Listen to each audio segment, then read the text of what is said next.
Hola, ¿qué tal? Muy buenas noches. Andrés Ramírez les saluda. Gracias por premiarnos con su sintonía a esta hora. Vamos de inmediato a ver lo que tenemos preparado para esta noche, parte de nuestro menú informativo. Algunas de las carreteras más transitadas del país son también las más resbalosas cuando llueve. Así lo ha advertido un reciente informe de la ANAME de la UCR. Botar basura en vía pública en la capital podría costarle multas de hasta 1.000.000 de colones. Hay cámaras que lo van a vigilar a usted si bota algo en la calle. Vamos a ampliar sobre el tema. La violencia acecha a los conductores de plataformas. En un mes, 2 fueron ya asesinados. En el primer cuatrimestre del año, las exportaciones crecieron un 13% según información de Procomer. Tenemos entrevista en vivo. Un físico tico participa en investigación que observa cómo el gas alimenta una superestrella. Le contamos en la sección de tecnología. Y como usted lo ve en imágenes, la ayuda permitida por Israel en Gaza de ningún modo está cubriendo las necesidades, advirtió hoy la ONU. Comenzamos.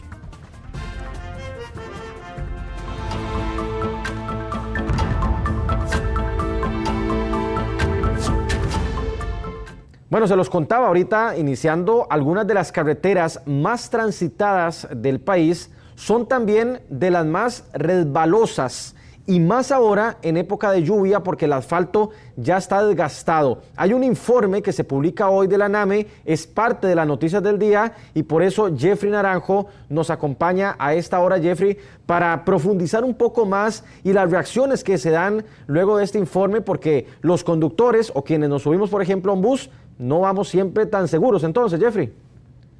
Muy buenas noches, Andrés, y a los televidentes. Parte de lo que hace el Laboratorio Nacional de Materiales y Modelos Estructurales, la ANAME, es tomar 1.800 kilómetros de las principales rutas de nuestro país y realizar un análisis para ver el estado de estas carreteras. Parte de estos resultados reflejan rutas altamente deslizantes o, en palabras más coloquiales, que son bastante resbaladizas cuando llueve, y son principalmente las rutas donde también transitan vehículos pesados de exportaciones, importaciones. Estamos hablando de la Interamericana Sur, la Ruta 32 y demás. Un panorama como este solo puede conducirnos a la palabra precaución. ¿Y qué pueden hacer también los conductores, no solo de vehículos pesados, sino también los conductores de todo tipo de vehículos que transitan por estas calles? ¿Cuáles son esas recomendaciones y qué pueden hacer las autoridades de obras públicas y transportes con este tipo de informes y este tipo de estudios para, pues, dar un tratamiento adecuado a estas carreteras y evitar incluso accidentes aparatosos a futuro? Veamos más detalles sobre esto en la siguiente información.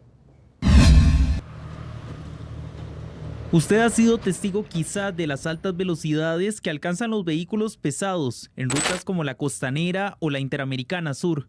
El Laboratorio de Materiales y Modelos Estructurales, la ANAME de la Universidad de Costa Rica, advirtió sin embargo que muchas de esas rutas, casi el 70%, son más deslizantes de lo ideal, sobre todo cuando llueve. Estamos encontrando de forma alarmante que la mayoría de la red de alta capacidad presenta condiciones entre deslizante y muy deslizante. Esto es una llamada de atención importante que estamos haciendo a la administración para que las intervengan en el corto plazo. Tenemos la Ruta 2, que es después del Cerro de la Muerte. Ahí también tenemos zonas donde hay problemas de resistencia al deslizamiento, entonces hay un llamado importante. Aseguran que por años se ha advertido a la administración de las posibles soluciones que podrían darse para estas rutas tan transitadas. Lo que se llaman riegos de preservación, que son pequeñas capas de materiales que se colocan sobre los pavimentos que tienen buena condición para mejorar esta resistencia a deslizamientos, que en otros países se han utilizado con mucho éxito, pero en Costa Rica nos hemos quedado un poquito retrasados con la implementación de este tipo de técnicas. Oficiales de tránsito recomiendan extremar la precaución al circular por vías como estas, sobre todo bajo condiciones lluviosas. Muy importante también en lo que es la distancia entre vehículos, que se mantengan bastante distantes para que cuando tengan que hacer un frenado muy de pronto tengan ese espacio por lo menos por aquello que esté lloviendo. Ante lo que es la Ruta 32, que esta ruta es bastante peligrosa cuando está lloviendo, evitar el pasar por ahí, más de los derrumbes que se ocasionan en este lugar. Sectores como la Cámara Nacional de Transportistas de Carga manifiestan la importancia de intervenir estos tramos por donde circulan gran parte de los vehículos pesados.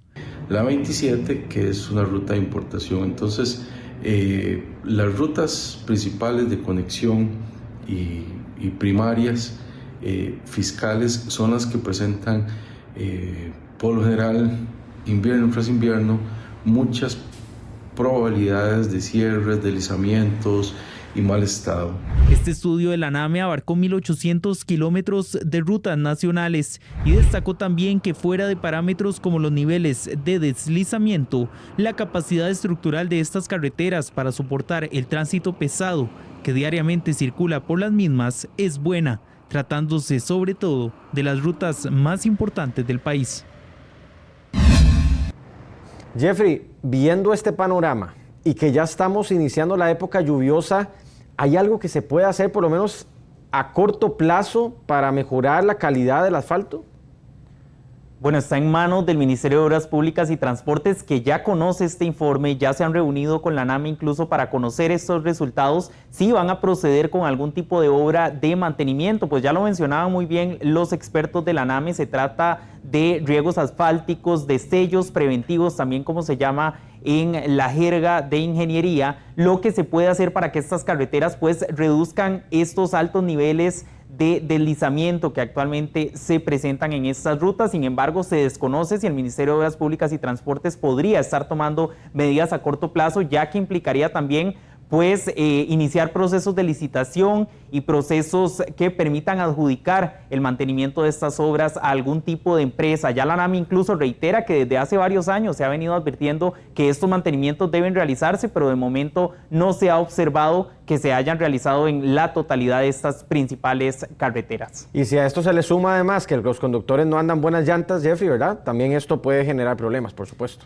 Por supuesto, muy importante incluso lo que mencionan las autoridades de tránsito, revisar los vehículos, mantener la distancia, las medidas de precaución que se pueden tomar en tanto estas carreteras pues son mejoradas o intervenidas, es también lo que podría definir que se dé un accidente o no. Muy bien. Jeffrey, buenas noches, muchas gracias. Vamos a continuar con otros temas, hablando de lluvias, por supuesto, porque para este viernes se esperan condiciones climáticas inestables. Las lluvias más fuertes estarían presentándose para el periodo nocturno, por lo menos será proyección del meteorológico. En el Pacífico y Valle Central se espera nubosidad, pero parcial para este viernes. Eso sí, ya para las tardes se espera que se den aguaceros con tormenta eléctrica, muy típicos de este periodo del año.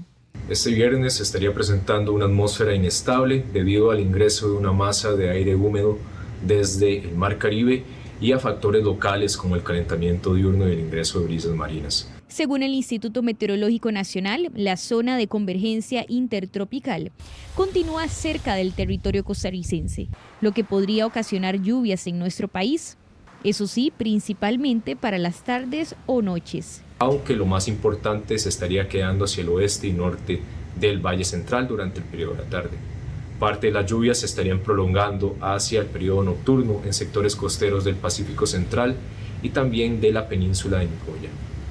Ya hacia el Caribe y la zona norte durante la tarde estarían presentándose algunos aguaceros y lluvias hacia sectores montañosos de la zona norte y oeste del Caribe. Según el IMN, junio arrancará lluvioso para la zona del Pacífico. Se recomienda precaución a los vecinos de esta región. Asimismo, las temperaturas mínimas registradas este jueves en el país es de 16 grados Celsius. Bueno, y vean qué interesante esta noticia. La app de Uber anunció nuevas iniciativas para su opción de Uber Moto. La nueva función de seguridad pausa automáticamente los mensajes del chat entre el usuario y el chofer cuando éste se encuentra haciendo un viaje. Esta medida, por lo menos lo que dice la empresa, tiene como objetivo reducir las distracciones del conductor mientras va en carretera y, pues, obviamente promover viajes más seguros. Una vez que el socio finaliza el viaje, el chat se reactiva, permitiendo la comunicación habitual entre el chofer y el usuario. Se va a pausar el chat entre el usuario y el socio colaborador cuando éste se encuentre en camino, precisamente para evitar distracciones y que ellos puedan llegar con tranquilidad a recoger al usuario. Y una de las campañas educativas que estamos teniendo es que ahora hemos hecho una sensibilización con más de 100 socios colaboradores de Ubermoto para temas de conducción segura, seguridad vial. Para hacer uso de Ubermoto solo hace falta abrir la aplicación de Uber, poner el punto de inicio, punto final, seleccionar dentro de la cartera de productos Ubermoto. Vamos a identificar este producto porque los usuarios pueden visualizar un precio más económico, hasta un 25% más barato que Uber.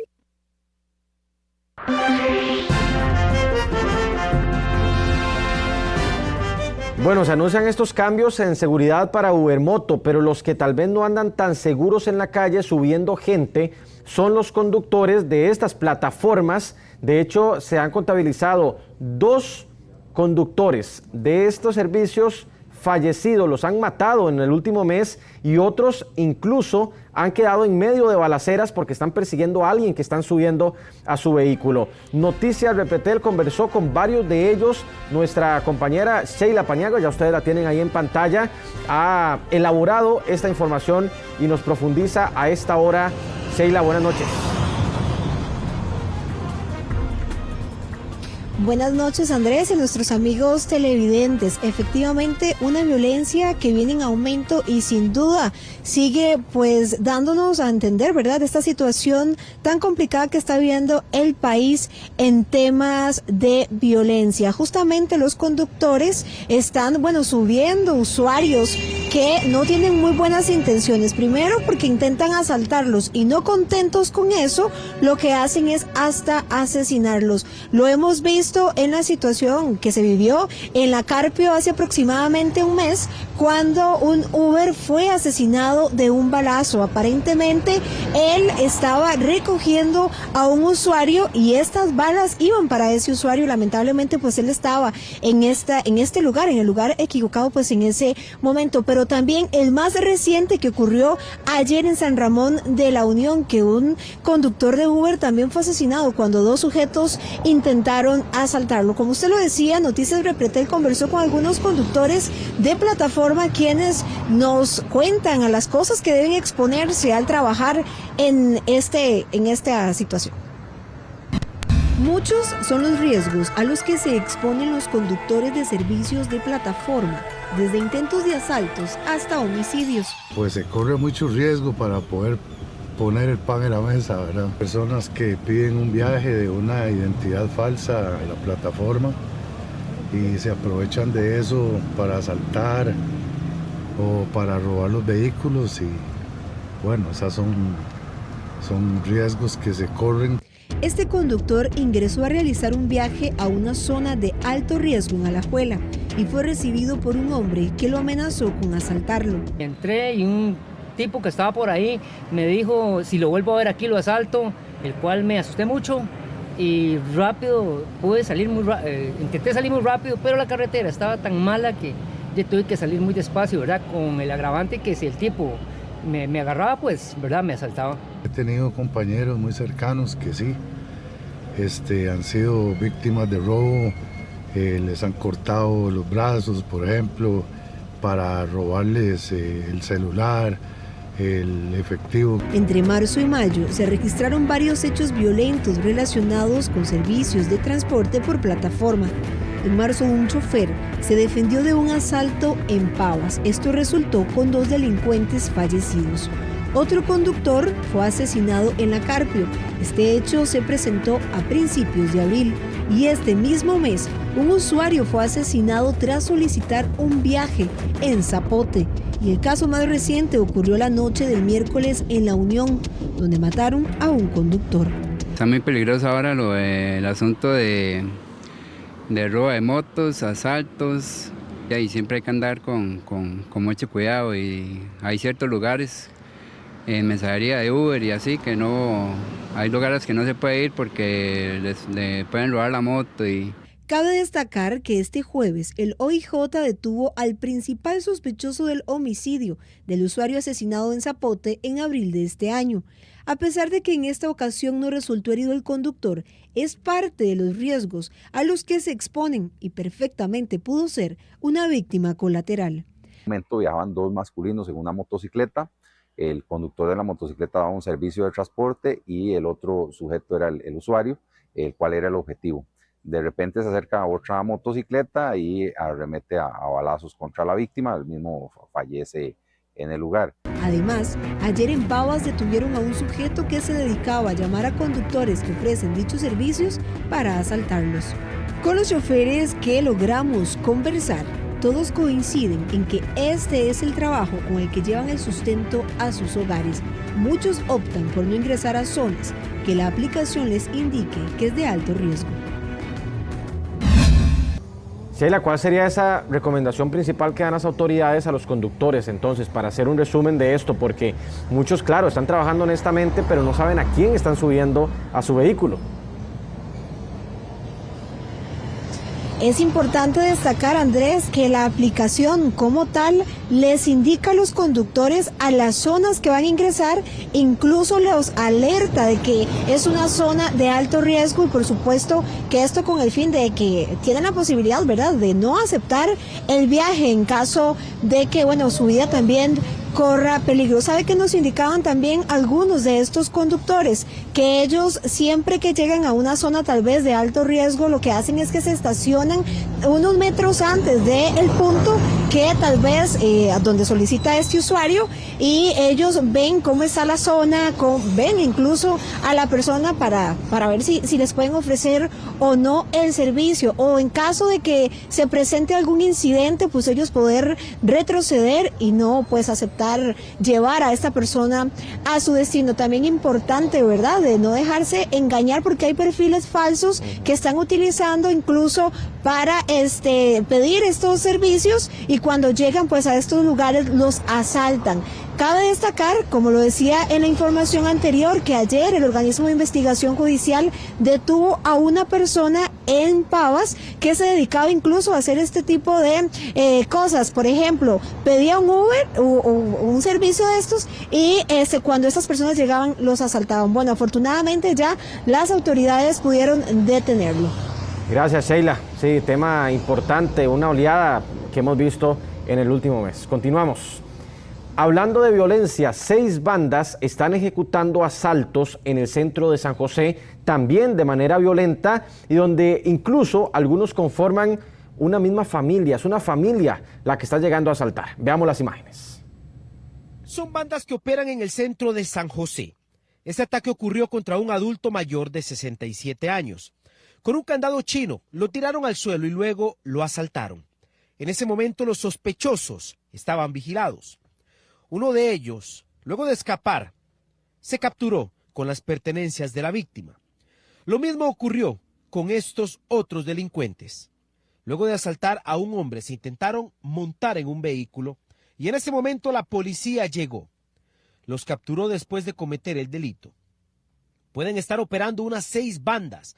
En la mayoría de los casos incluso existe un vínculo familiar. En estos 2 casos logramos detectar prácticamente en flagrancia 2 acciones ilícitas contra la propiedad, contra la integridad física de las víctimas, y la respuesta policial no solo fue muy eficiente, sino que el recurso tecnológico nos permite darle un elemento de prueba de mucho peso a la autoridad judicial para que pueda asentar las responsabilidades correspondientes. Otras de las agrupaciones se conforman bajo una asociación de delincuentes con el fin de obtener pertenencias. Operan en horas de entrada y salida de los trabajos, también en altas horas de la noche cuando las calles están solitarias, pero en ese momento la policía tiene mayor probabilidad de actuar. En la ciudad operan varias redes. Como lo mencionabas, en algunas de ellas hay un vínculo familiar entre sus integrantes, en otras no, hay una asociación ilícita en la cual no hay ningún tipo de parentesco.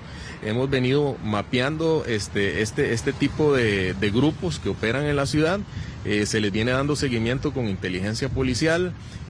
La videoprotección en horas de la noche permite una llegada más rápida. Durante este 2025 se han denunciado 3.041 asaltos, siendo San José la provincia en donde más ocurren, con 1.437. Le siguen Alajuela, Limón, Heredia y Guanacaste. Las causas de los asaltos son variadas. Este ataque contra una mujer ocurrió en Cartago. Un delincuente la asaltó dentro de un supermercado con un cuchillo. Es 100% probable que ya sabe a dónde va a colocar los artículos. Muchos de estos artículos, y para nadie es un secreto, se colocan igualmente en casas de empeño, pero hay lugares que receptan toda esta mercadería a sabiendas de que es robada, pero se confabulan por este bajo costo que el delincuente puede ofrecer a cambio de poder, como quien dice, dejar todo, deshacerse de la mayor cantidad de cosas. En la mayoría de los casos, los delincuentes son reincidentes y pueden tener hasta más de 10 detenciones en su historial.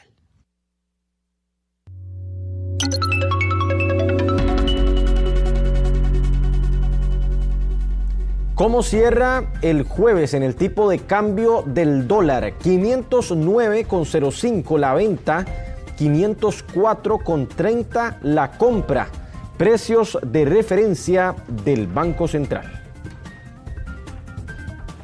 Y hablando de plata, el Ministerio de Economía contabiliza 2.700 denuncias de consumidores molestos por artículos que compraron y no funcionaron más bien como debía. Probablemente a usted le pasa y que llega y no le quieren dar garantía. Todo artículo tiene 30 días de garantía. Esa es una de las frases que reiteradamente dicen desde el MEIC. Sin embargo, muchos comercios no lo cumplen. A veces salen las cosas muy malas, sí. Sí es cierto, tiene razón usted. Pero ya a veces uno anda deprisa y no se fija. Y es que en lo que vamos del año y según datos brindados por el Ministerio de Economía, los artículos más denunciados en sus oficinas son los electrodomésticos, vehículos y también telefonía móvil. De hecho, acumulan más de 2.708 denuncias de enero a abril de este año. Resolvimos quejas y reclamaciones y fuimos capaces de devolverle al consumidor 784 millones de colones. Eso en los procesos, en algunos casos, es en dinero. Las garantías y los contratos son las infracciones más denunciadas por los consumidores. Además, en el 2024, devolvieron más de 784 millones de colones a los consumidores. Sin embargo, los ticos sí consideran que los tiempos de respuesta deberían ser más rápidos. Por eso hay que revisar bien el producto y también si es algo de comer hay que ver las fechas. Ante estos incumplimientos que afectan al consumidor, se han capacitado más de 220 empresas en temas de garantía, contratos y otros derechos. Bueno, vean qué triste, qué lamentable. 200 personas están denunciando a la cadena de hoteles Celina por supuestamente dejarlos sin liquidación tras cerrar 7 locales en zonas turísticas.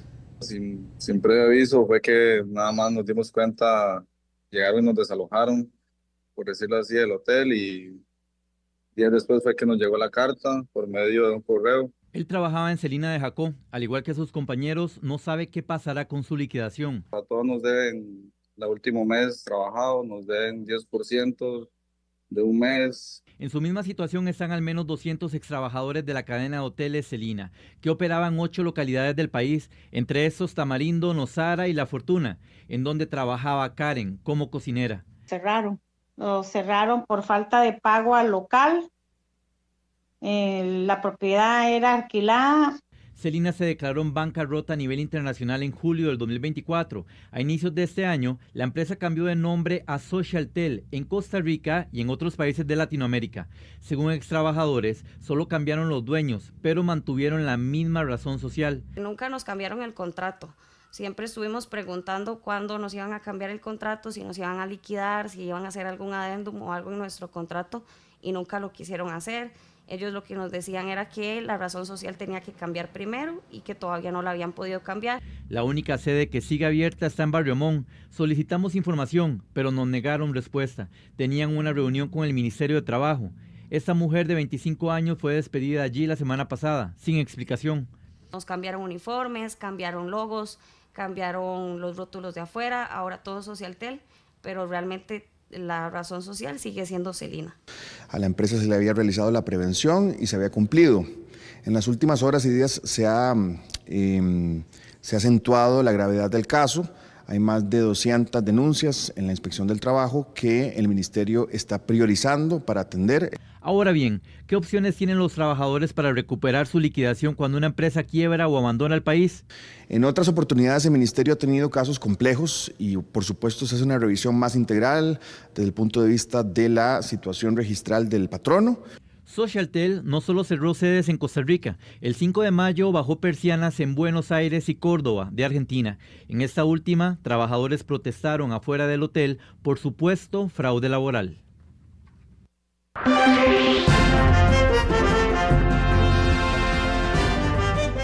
Bueno, y estudiantes nuevos en condición de vulnerabilidad podrían estar complicándose más en su situación para becas, para transporte y para comedores estudiantiles, porque hay un presupuesto para el MEP que se mantiene congelado.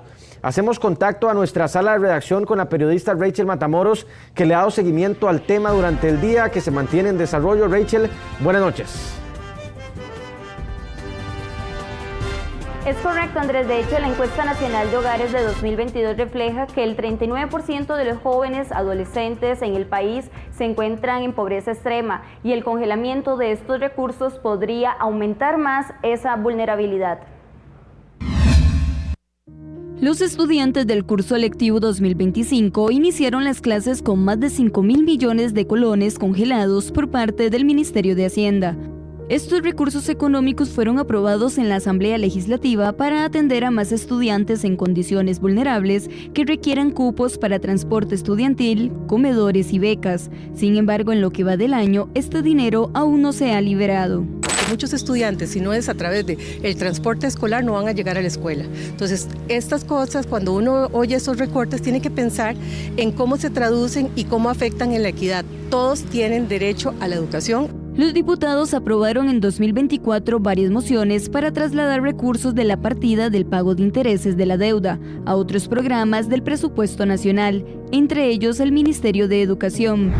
Veamos los datos. Actualmente los recursos que fueron aprobados para atender a los estudiantes siguen congelados, entre ellos la moción 60, donde se destinaba 7.710 millones para becas del programa Avancemos. La moción 68, donde trasladaban 5.789 millones para el programa de comedores escolares, y la moción 69, que remitía 10.000 millones de colones para las juntas de educación. Vamos a ir viendo que se amplifiquen las desigualdades, las brechas sociales entre los que más tienen y los que menos tienen. Esto va a traer consecuencias también a nivel educativo porque la investigación reciente demuestra que las personas en condiciones sociales y económicas más deterioradas tienen más dificultades para poder desarrollar su capacidad cognitiva. Ahora, esta situación incluso se vuelve más preocupante en medio de la alerta que hizo el año pasado la Contraloría General de la República, el cual encontró un faltante de 18.000 millones de colones en el presupuesto de la Dirección de Programas de Equidad del Ministerio de Educación. Es decir, además de haber un faltante, el porcentaje de estudiantes que ya se encuentra en vulnerabilidad podría aumentar si estos recursos económicos continúan congelados. Ese derecho a la educación obliga al Estado a ser rigurosos y cuidadosos con la inversión en educación pública. Y que las políticas públicas deben estar ahí precisamente para tratar de paliar o compensar esos factores negativos. Hacienda ha asegurado desde inicios de año que estos recursos aprobados por los legisladores no se podían tocar y ahora habría que esperar a ver cómo se comportan las variables macroeconómicas, específicamente las tasas de interés y tipo de cambio, para liberar dichos fondos. Y como lo veíamos en la información anterior, habría que esperar a ver cómo se comporta todavía el país macroeconómicamente para que se puedan incluso liberar estos fondos y que incluso también haya mayor cantidad de cupos para los niños. Claro, tema importante, Rachel. Muchas gracias por este pase a redacción. Continuamos. Se los contaba al inicio de la edición, botar basura en la capital podría costarle multas de hasta 1 millón de colones. Y usted se podrá preguntar que cómo lo van a ver, cómo lo van a saber, porque a veces están esos rótulos, pero más bien abajo de esos rótulos hay mucha basura. Bueno, ahora hay cámaras que lo van a vigilar.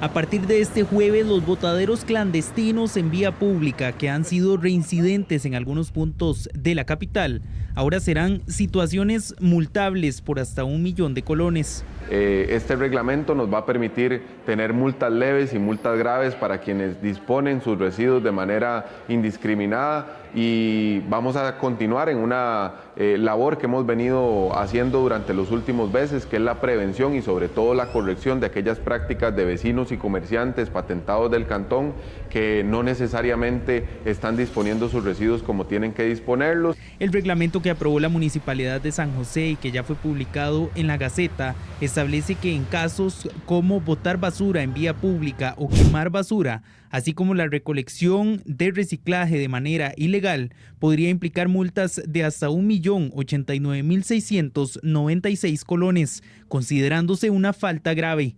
En tanto, temas como la importación o distribución de poliestireno, también conocido como estereofón, y una mala gestión de la basura respecto a los reglamentos municipales, implicaría sanciones de entre 136.000 y hasta 340.000 colones. Otros gobiernos locales también trabajan líneas similares para tratar la basura en sus cantones. Ejemplo de ellos son Heredia y Cartago, lugares que también tienen bastante desarrollo urbano. Aplicamos multas, si bien no tenemos un reglamento, la ley nos permite aplicar multas. Hemos cerrado negocios por mal gestión de residuos, ¿verdad? Por ejemplo, cerca del mercado una persona llegó a vaciar una bolsa de manteca, una bolsa de grasa en la alcantarilla. Lo grabamos con el sistema de grabación de cámaras que tiene Heredia y de una vez al otro día teníamos cerrado el negocio. Sí, hay una gestión muy importante. La Municipalidad de Cartago tiene su propio reglamento y su plan de gestión de residuos sólidos, no obstante el mismo está sujeto y limitado por la Ley de Gestión de Residuos Sólidos, que ciertamente tiene limitaciones importantes, no solo a nivel de procedimientos, sino a nivel de las sanciones que pueden ser aplicadas a las personas. La basura no solo empobrece el paisaje, deja mal olor en las calles y contamina los ríos, sino que también es causante de gran parte de las inundaciones que se dan en zonas urbanas durante la época de lluvias. No botar basura no solo le evitará una multa considerable, sino que también creará una capital más limpia, culta y habitable. Bueno, en el primer cuatrimestre del año las exportaciones crecieron un 13%, según información que ha confirmado la promotora de comercio exterior. Los productos costarricenses cada vez llegan a más partes del mundo, están generando unos 7.000 millones de dólares. Esta es una muy buena noticia. Los dispositivos médicos siguen creciendo, están dando empleo a miles de costarricenses actualmente. Escuchamos el detalle.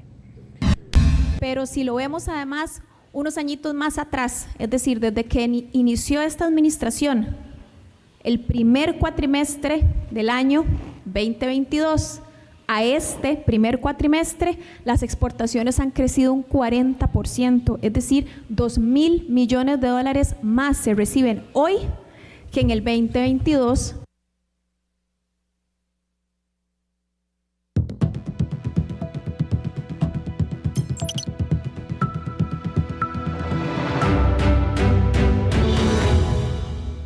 Hacemos balance sobre este tema. Tenemos comunicación en este momento, a esta hora de la noche, con doña Laura López. Ella es gerente general de Procomer. Doña Laura, primero que todo, muchas gracias por acompañarnos a esta hora. ¿Y cómo le podemos explicar a la gente? ¿Cómo podemos masticar estos números de que Costa Rica está exportando y que los números van creciendo? Doña Laura, adelante.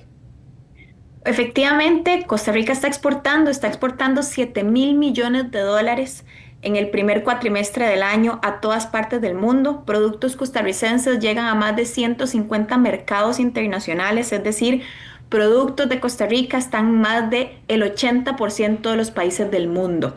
Y esto quiere decir que productos como dispositivos médicos, que son básicamente catéteres, válvulas de corazón, prótesis médicas, así como piña, banano, café, cables eléctricos, alimentos hechos en Costa Rica, están en más de 150 mercados internacionales. Esta es una buena noticia para el país. Doña Laura, si lo vemos, por ejemplo, en un contexto complicado, donde cada vez hay más competencia, donde también hay cambio climático, si hablamos, por ejemplo, de temas como los que nos acaba de mencionar, de la piña y todo esto, ¿no?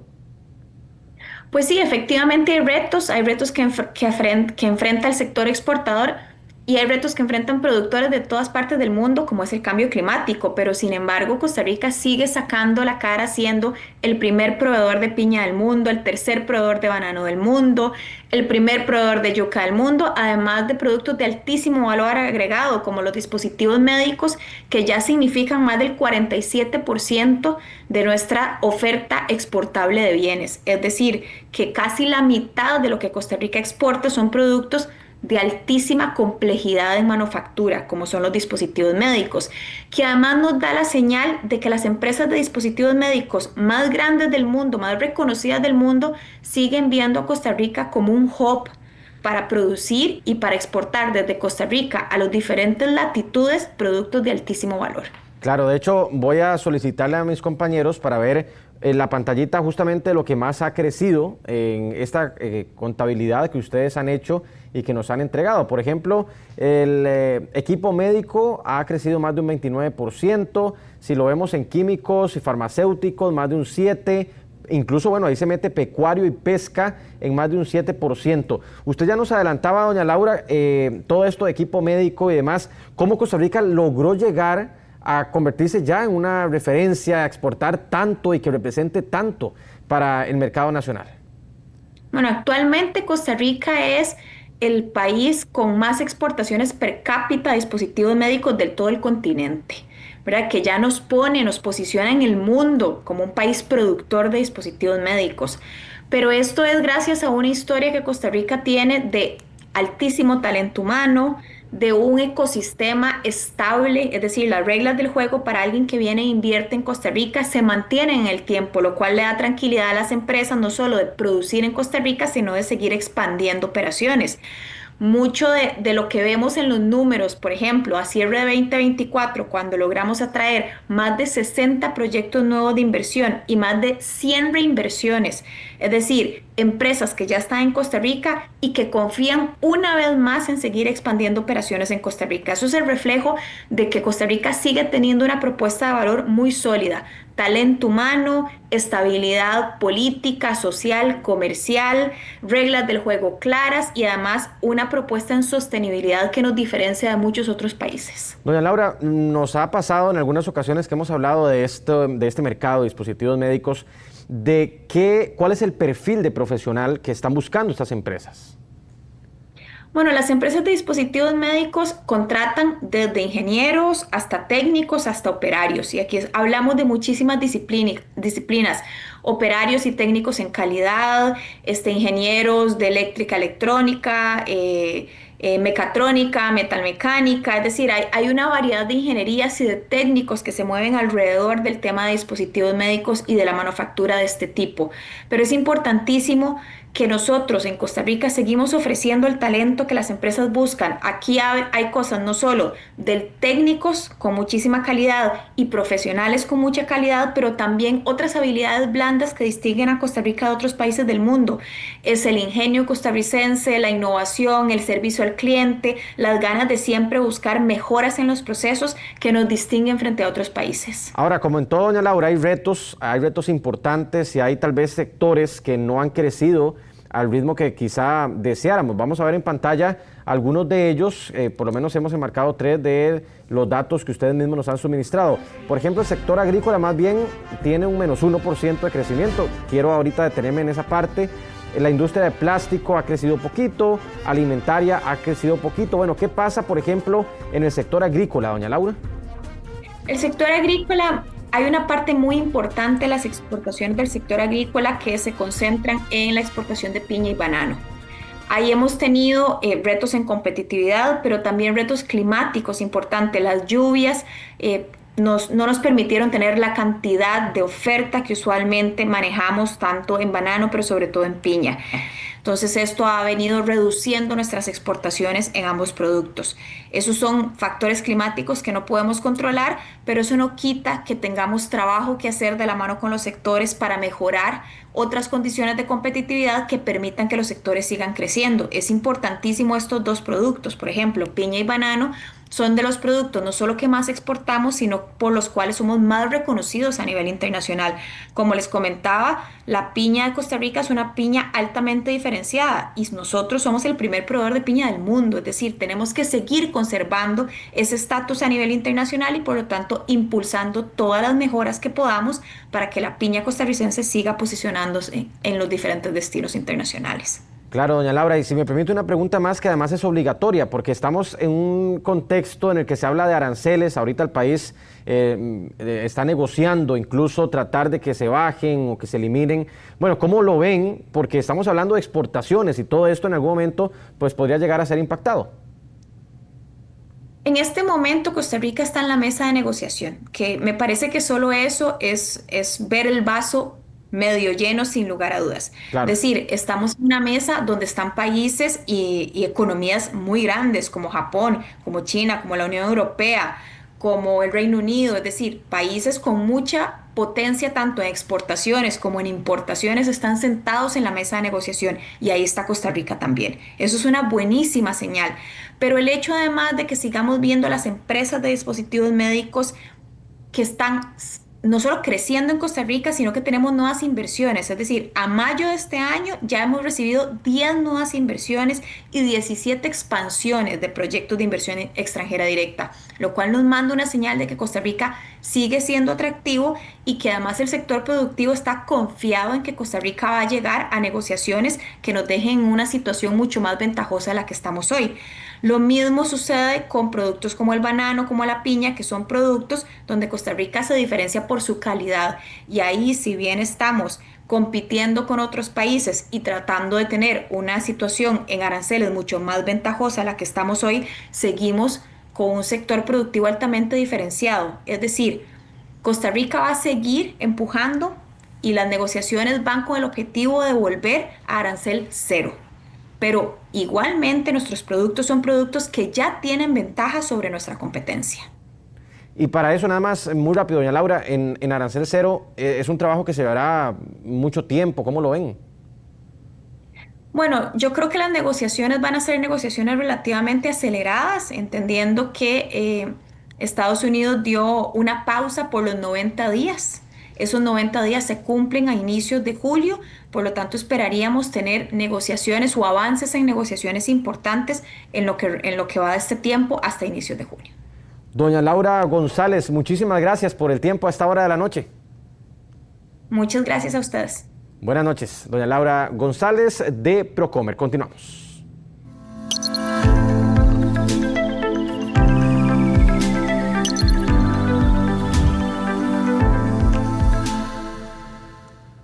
Al inicio de esta edición les hablaba de que hay un costarricense que está en un proyecto que estudia cómo el gas alimenta las estrellas que son más grandes que el Sol. Qué interesante. Bueno, el periodista Daniel Sosa nos trae todos los detalles, como todos los jueves, en la sección de tecnología. Daniel, ¿qué tal? Buenas noches.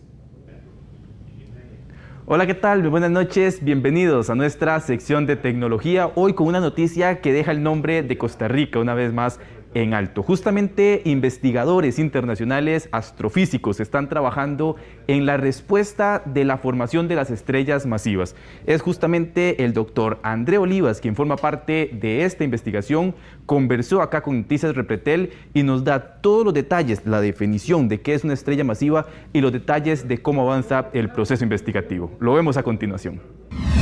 André Oliva es un físico costarricense que participa de una investigación internacional que logró observar directamente el flujo de gas que alimenta a una estrella masiva en formación.